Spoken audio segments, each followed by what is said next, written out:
Hi, so my little last lot of videos, I'm calling them the land of this and the land of that. And this one I'm going to call the land of no me. And I want to talk about that because why on earth do we want to live in the land of no me? Now, the me that I'm talking about is the me that needs, the me. I need this, I want that, I think this, I judge that. That me. The one that we identify habitually with, but isn't actually real. This concept that we use in language, but because we're using it in language, we then identify with it. And what it does, this me, which all of us have been doing most of our lives, is it creates this separation and this persona that's actually false.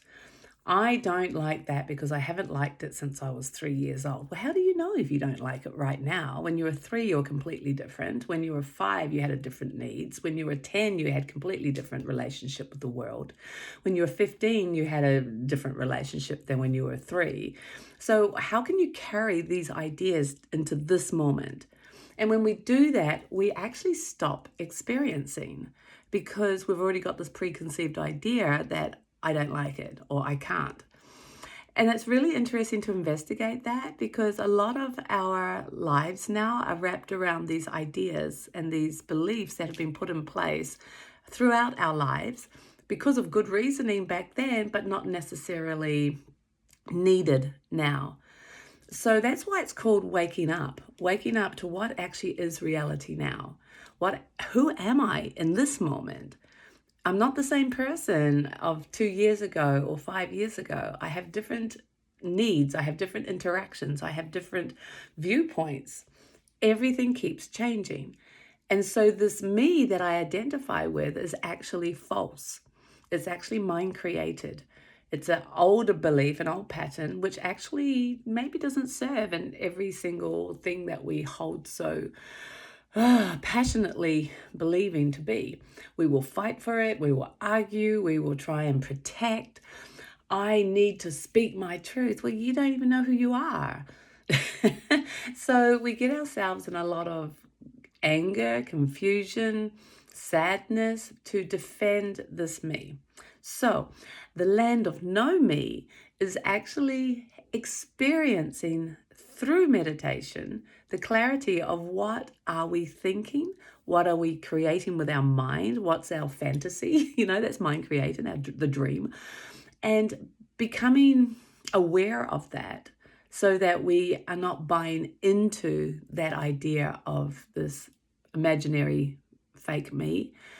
And so that when we then release that through simply being alert to it, then we realize there's this experiencing of beauty and perfection now, of wonderment now, of this incredible contentment now, this aliveness now in this moment that's freed from any preconceived ideas or, projections into the future.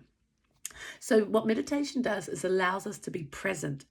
And when you're really, really beautifully allowing yourself to be present now, you actually have to leave this experiencing to recreate the me, that old belief again, right?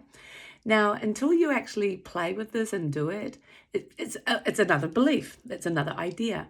So meditation is actually giving you the experience of it. And it's through the experience it becomes your reality. And that's what this is all about. We're not creating another belief. I'm not trying to tell you another kind of like doctrine or religion or anything. It's an invitation for you to do it yourself.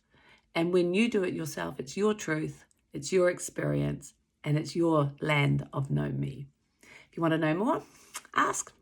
It's pretty fascinating stuff. And in fact, this is reality.